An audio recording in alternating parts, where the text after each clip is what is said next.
Chapter 2: The Curse of the Baskervilles. "I have in my pocket a manuscript," said Dr. James Mortimer. "I observed it as you entered the room," said Holmes. "It is an old manuscript.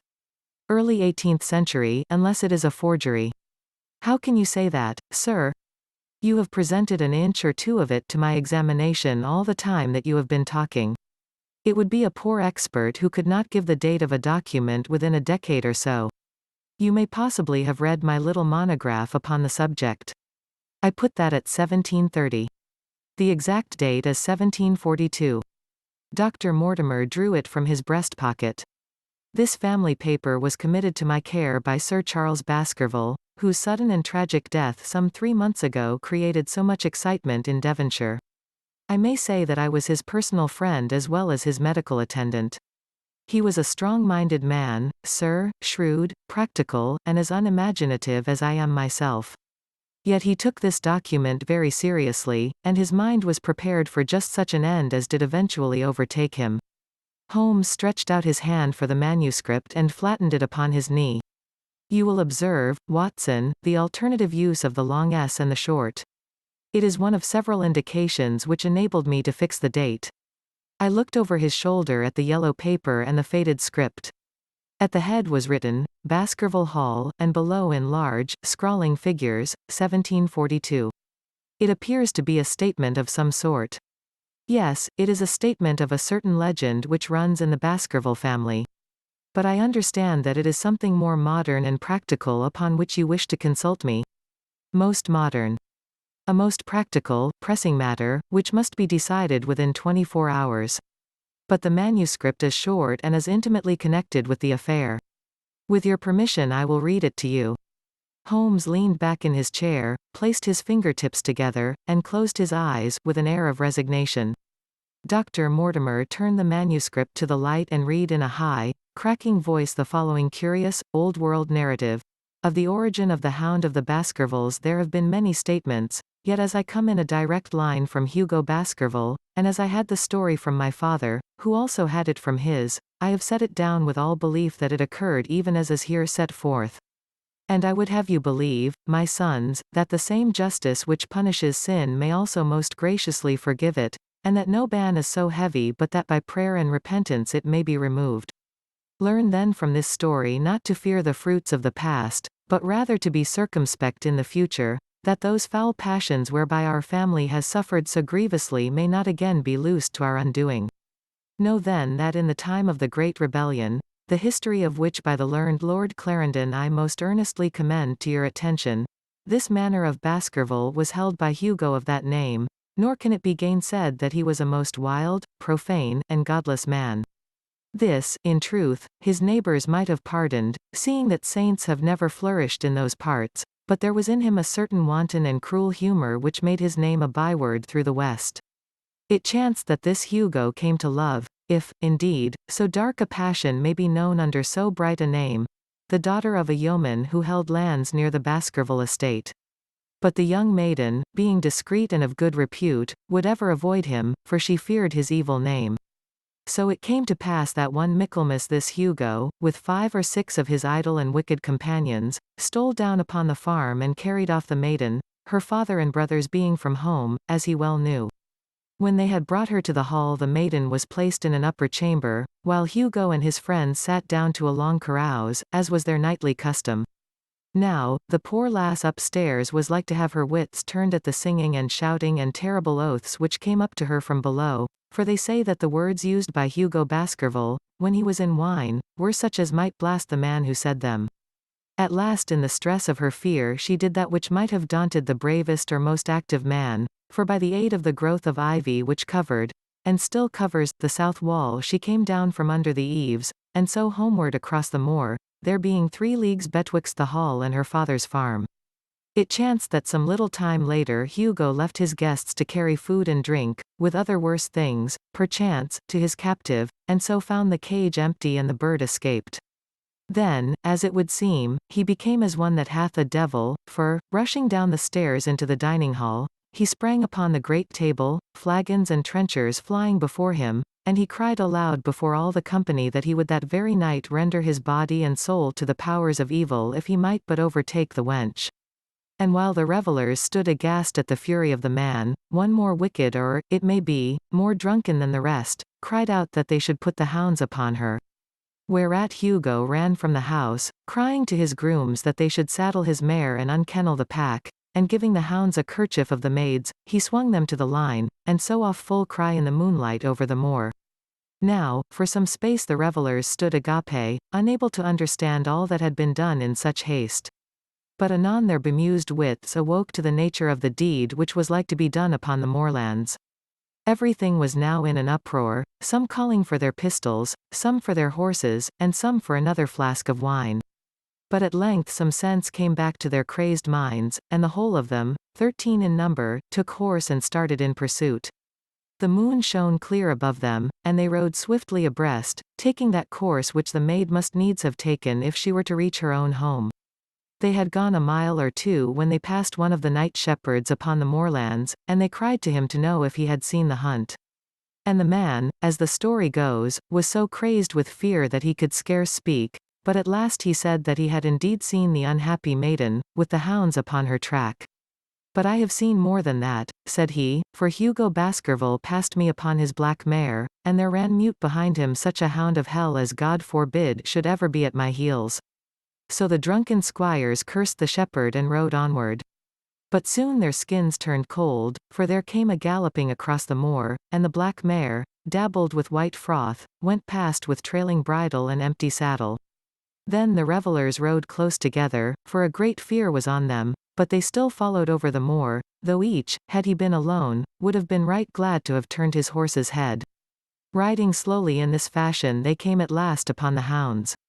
These, though known for their valor and their breed, were whimpering in a cluster at the head of a deep dip or goyle, as we call it, upon the moor, some slinking away and some, with starting hackles and staring eyes, gazing down the narrow valley before them.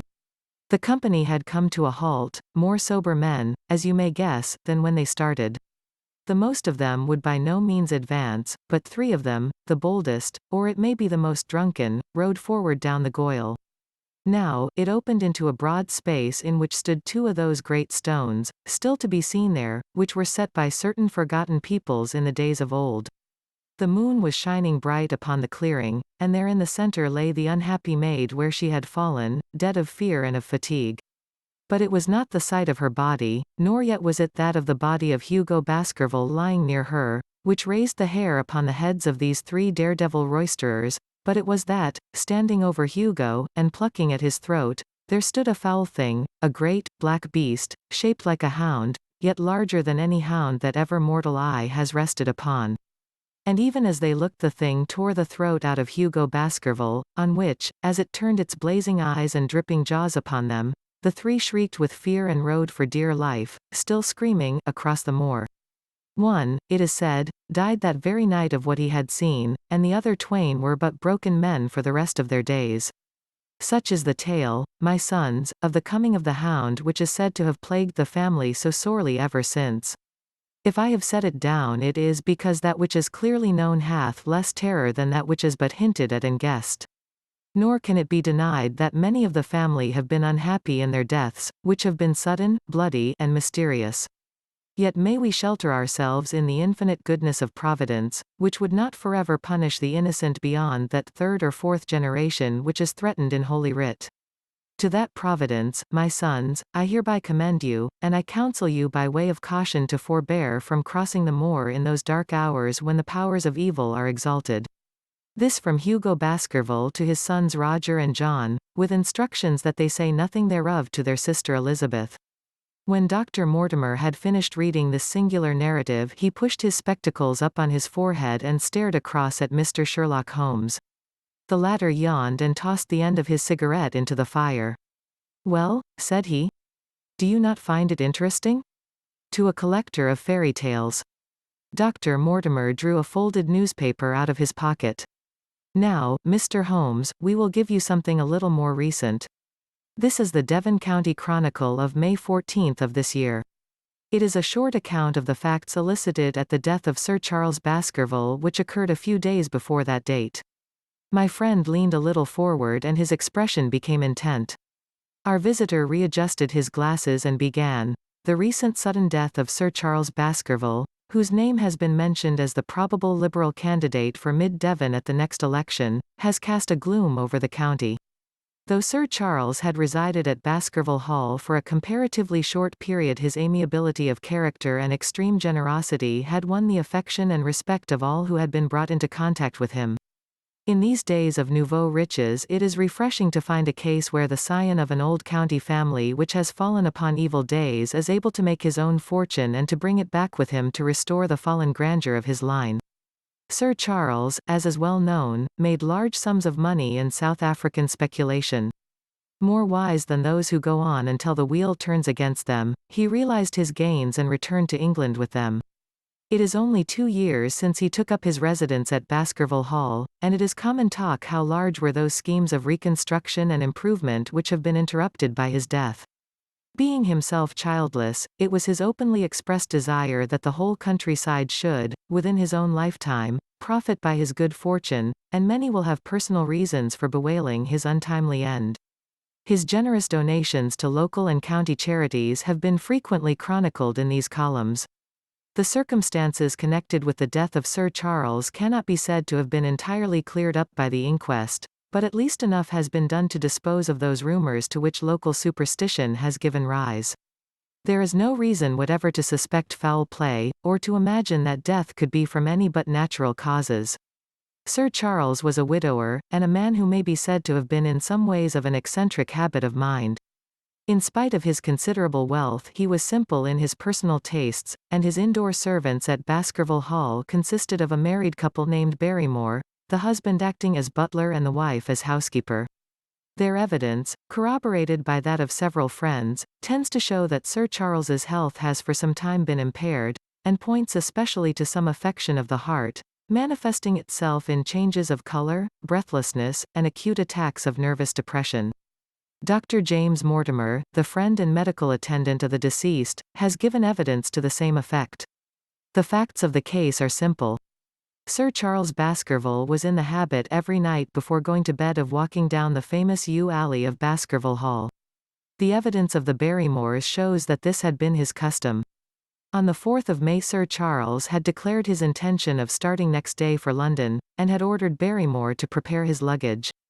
That night he went out as usual for his nocturnal walk, in the course of which he was in the habit of smoking a cigar. He never returned. At 12 o'clock Barrymore, finding the hall door still open, became alarmed, and, lighting a lantern, went in search of his master.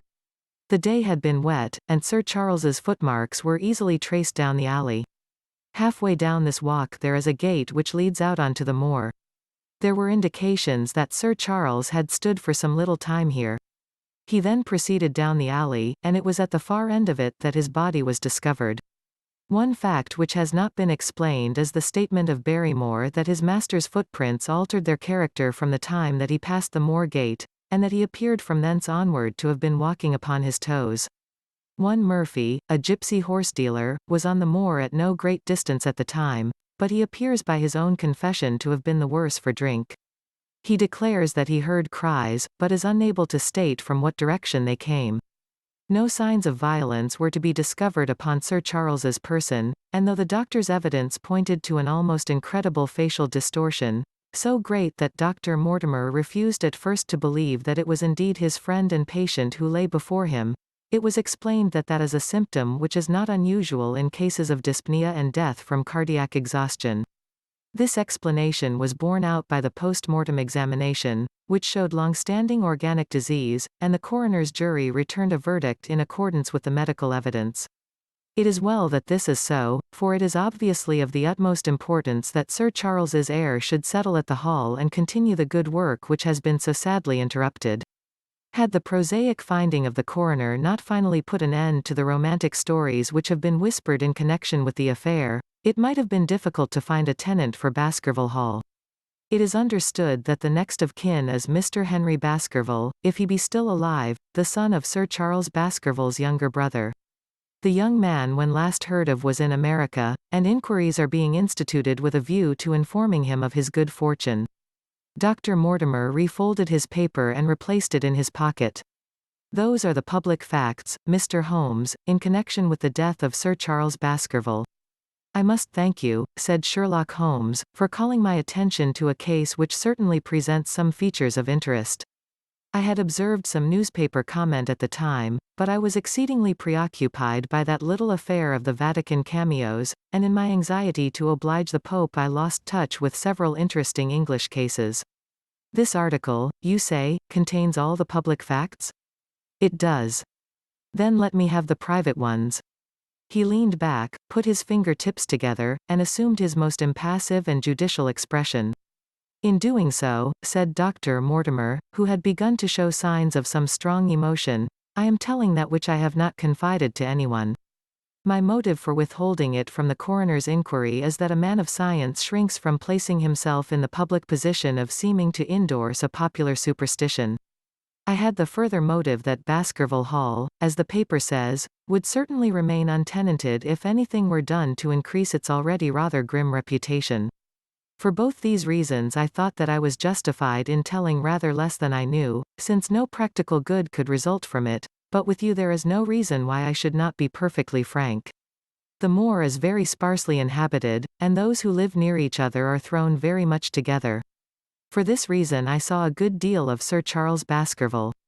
With the exception of Mr. Frankland, of Laughter Hall, and Mr. Stapleton, the naturalist, there are no other men of education within many miles.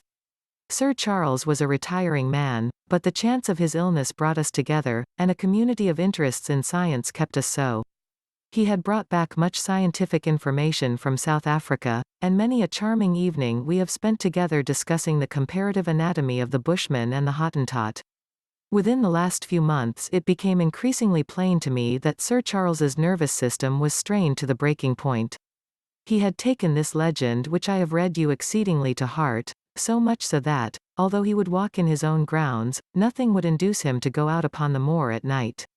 Incredible as it may appear to you, Mr. Holmes, he was honestly convinced that a dreadful fate overhung his family, and certainly the records which he was able to give of his ancestors were not encouraging. The idea of some ghastly presence constantly haunted him, and on more than one occasion he has asked me whether I had on my medical journeys at night ever seen any strange creature or heard the baying of a hound. The latter question he put to me several times, and always with a voice which vibrated with excitement. I can well remember driving up to his house in the evening some 3 weeks before the fatal event. He chanced to be at his hall door. I had descended from my gig and was standing in front of him, when I saw his eyes fix themselves over my shoulder, and stare past me with an expression of the most dreadful horror. I whisked round and had just time to catch a glimpse of something which I took to be a large black calf passing at the head of the drive. So excited and alarmed was he that I was compelled to go down to the spot where the animal had been and look around for it. It was gone, however, and the incident appeared to make the worst impression upon his mind. I stayed with him all the evening, and it was on that occasion, to explain the emotion which he had shown, that he confided to my keeping that narrative which I read to you when first I came. I mention this small episode because it assumes some importance in view of the tragedy which followed, but I was convinced at the time that the matter was entirely trivial and that his excitement had no justification. It was at my advice that Sir Charles was about to go to London. His heart was, I knew, affected, and the constant anxiety in which he lived, however chimerical the cause of it might be, was evidently having a serious effect upon his health. I thought that a few months among the distractions of town would send him back a new man. Mr. Stapleton, a mutual friend who was much concerned at his state of health, was of the same opinion. At the last instant came this terrible catastrophe. On the night of Sir Charles's death Barrymore the butler, who made the discovery, sent Perkins the groom on horseback to me, and as I was sitting up late I was able to reach Baskerville Hall within an hour of the event. I checked and corroborated all the facts which were mentioned at the inquest.